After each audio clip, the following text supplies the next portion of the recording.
Remember when everyone thought Richard Hillman was as evil as it got on the cobbles? Or when we had to hide behind the sofa every time Phelan did something unhinged? Well, get ready, because May 2026 is about to serve us a curveball, and it's not coming from some bloke in a dodgy jacket. It's coming from Hope Stape. Yep, that schoolgirl with a knack for chaos and a tablet glued to her hand. We've watched her go from setting fires to running mental rings around half the street. But honestly, what she's got lined up for the first week of May makes her old tricks look tame. Poor Daniel Osbourne. You'd think after everything the Barlows and Sainid put him through, he'd have learned how to spot trouble a mile away. Nope, he's about to walk right into Hope's trap. And honestly, I don't know if his job, or even his reputation, is coming out intact. It all starts off pretty innocent, a school poem. Now Daniel's a classic bookworm, total sucker for old poetry, and he actually cares about teaching. So when Hope hands in this piece that reads more like something from a haunted poet than a year 11 kid, Daniel knows something's up. He reckons she's gone and used AI to cheat. If there's one girl on that street who'd figure out how to game the system with a chatbot, it's Hope. But this is Hope. We know nothing is ever that simple. Instead of just giving her a failing grade and moving on, Daniel wants proof. He pushes her. He wants that paper, that device, the evidence, anything. And on Thursday, things get wild. No punches, no shoving, but there's this moment, a little tussle over the homework or maybe the tablet, and Hope, always a few steps ahead, sees her chance. She turns around and accuses Daniel of assault. Right there. Can you even imagine it? 1 minute he's teaching, and the next, his whole life is hanging in the balance thanks to one accusation. These days, with all the talk of safeguarding and social media spirals, that's enough to ruin any teacher on the spot. It's brutal how fast things flip. Here's what gets me. Hope's been sidelined lately, and she knows how the victim role draws all the attention in. Maybe she wants to show Daniel who's really in control,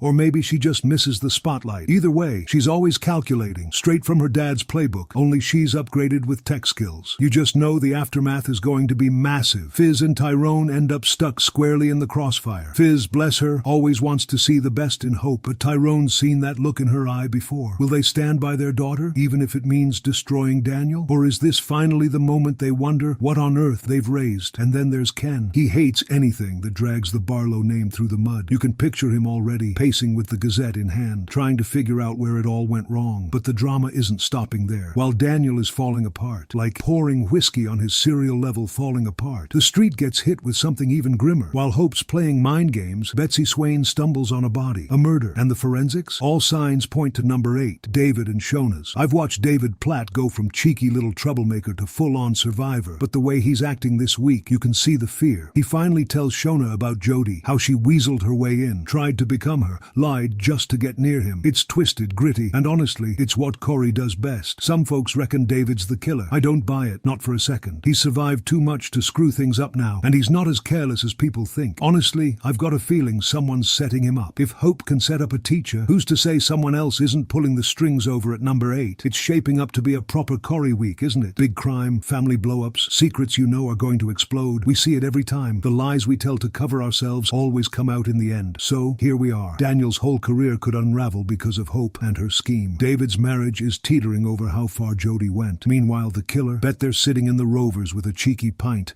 just watching the chaos unfold. So what do you reckon? Is this the line for Hope? Has she finally gone too far? Some fans still say she's just misunderstood, but honestly, I think there's ice in those veins when she wants there to be. And Daniel, could he really lose his job over this? It'd be a real loss, but let's be honest, soaps never miss a chance for a good downward spiral. Let me know what you think. Are you Team Daniel, or can you see him snapping? And whose body did Betsy find? I'm dying to hear your guesses. Seriously, no pun intended. If you enjoyed this roundup, tap that like button. Helps out more than you'd think. And if you want to keep up with all the Corrie drama, don't forget to subscribe to Episode Whisper. We've got theories and spoilers coming all month as Murder Week heats up. Alright, I'm away to put the kettle on. All this drama is thirsty work. Look after yourselves, and I'll catch you next time. Cheers. And how do you think Fizz will react when she finds out Hope used AI to set Daniel up?